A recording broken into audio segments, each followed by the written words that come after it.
빌 블레어 공공안전부 장관 및 패티 하두 보건부 장관은 보도 자료를 통해 의무격리 명령 및 비필수 여행 관련 제한을 11월 30일까지 연장한다고 밝혔습니다. 또 자가격리 관련 서류는 어라이브캔 웹사이트나 앱을 통해 제출해야 하며 개인 사정으로 인해 서류를 전자상으로 제출하지 못하는 사람만 면제됩니다. 제안에는 일부 변화도 있었는데요. 격리된 특정 국경 지역에 사는 사람은 격리 없이 생필품을 구하기 위해 국경을 오갈 수 있으며 미국 또는 캐나다 학생이 등하교를 위해 국경을 건너는 것도 격리 없이 할 수 있도록 변경되었습니다. 단 학생은 운전자 1명 또는 보호자 중 1명하고만 동행할 수 있습니다. 학생에게 아이가 있을 경우 아이는 동석할 수 있습니다. 현재 캐나다는 비필수 여행을 금지하고 있어 외국인들의 캐나다 입국이 근본적으로 막힌 상태입니다. 단 캐나다에서 공부하는 유학생의 경우 해당 학교가 정부의 허가를 받았고 유학생도 정당한 비자와 그 외 필요 서류들을 갖추고 있다면 입국할 수 있게 되었습니다. 다음 뉴스입니다.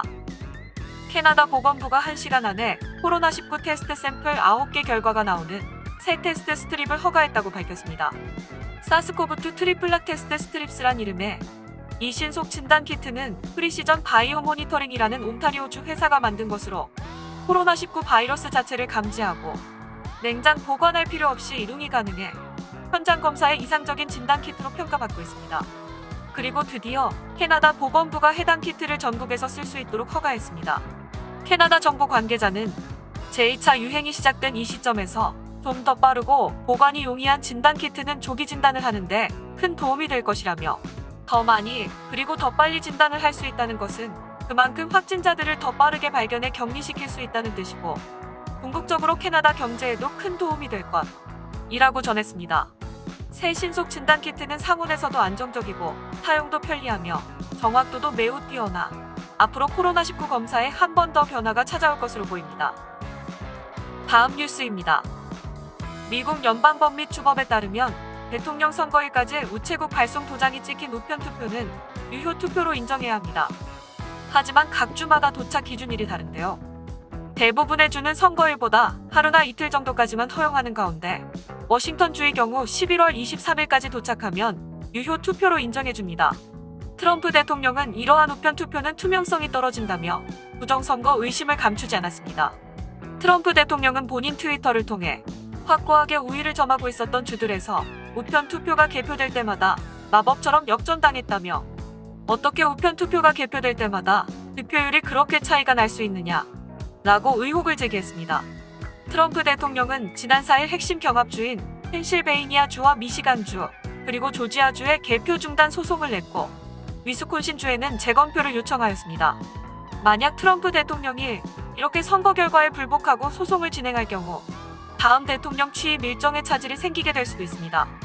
미국 연방법에 따르면 이번 대선은 12월 8일까지 선거인단이 선출되어야 하고 이후 12월 14일에 선거인단 투표, 2021년 1월 6일에 미국 의회의 투표 결과 승인, 1월 20일에 새 대통령 취임이 이뤄져야 합니다.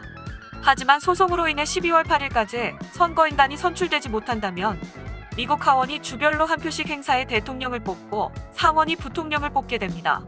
의회의 투표로 대통령과 부통령이 결정될 경우 도널드 트럼프 대통령 진영인 공화당이 조금 더 유리합니다. 미국 차기 대통령을 뽑는 2020년 미국 대통령 선거 결과에 전 세계가 주목하고 있습니다. 다음 뉴스입니다. 캐나다 데이터 요금이 비싸다는 것은 공공연하게 알려진 사실입니다. 이에 캐나다 방송통신위원회가 직접 이통사들에게 가격을 인하하라고 얘기하기까지 했는데요. 실제로 캐나다 정부는 대형 이통사들에게 2년 안에 가격을 25% 인하하지 않으면 가격 경쟁이 일어날 수밖에 없는 규제를 도입해 가격 인하를 장려하겠다 라고 경고했습니다.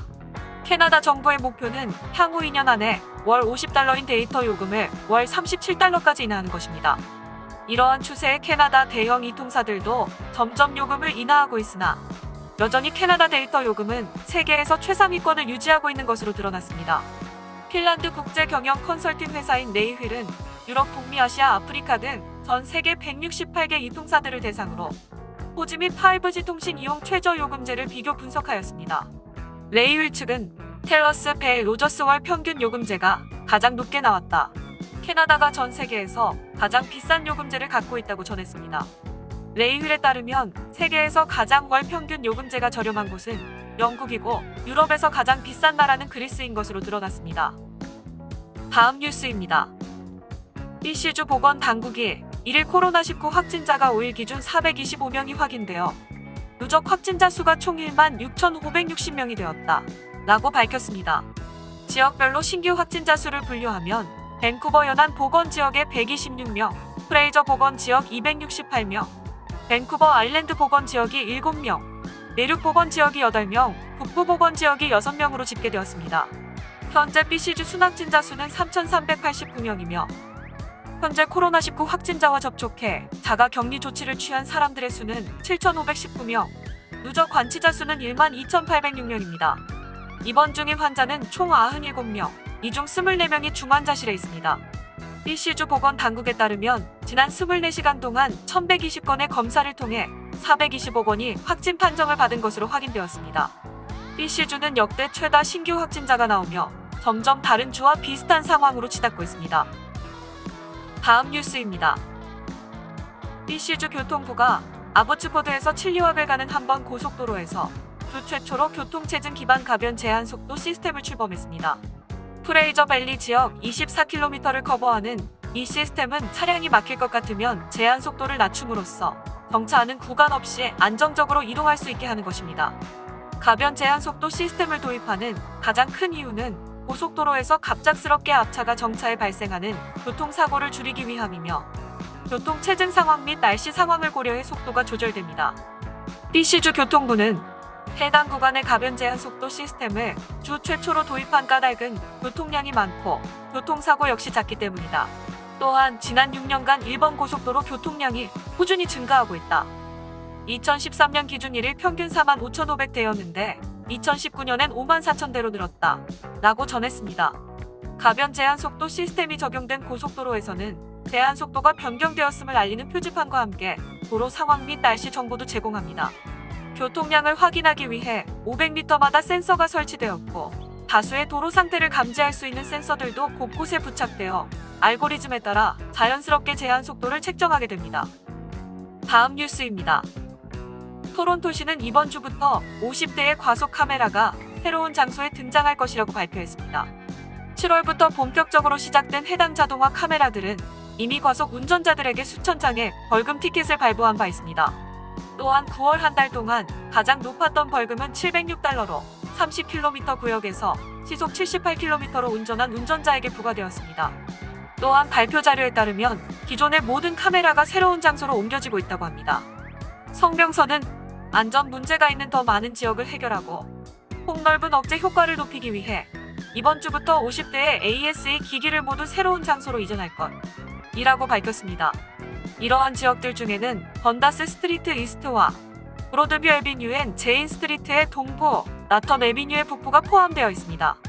해당 거리에는 현재 카메라가 설치될 예정이라는 것을 운전자에게 알리기 위한 표지판이 게시되어 있습니다. 다음 뉴스입니다. 11월 14일이면 토론토의 술집과 클럽이 영업을 재개할 텐데요.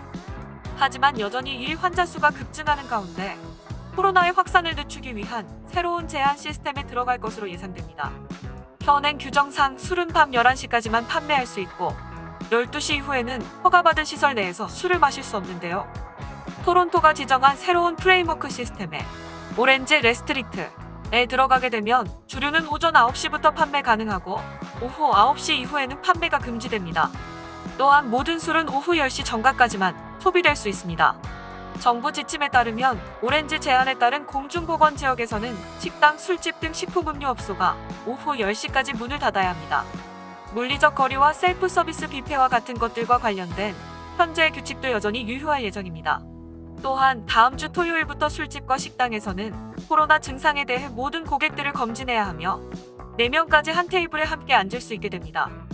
규제가 덜한 옐로 프로텍트 구역에 들어갈 만하다고 판단되면 테이블 인원 제한이 다시 6명으로 확대되고 라스트콜도 밤 11시로 되돌아가게 됩니다. 이 새로운 라스트콜 규제는 술집과 식당뿐만 아니라 카지노, 영화관, 행사공간, 공연예술시설, 그리고 합법적으로 술을 사고 소비할 수 있는 다른 곳에도 적용됩니다.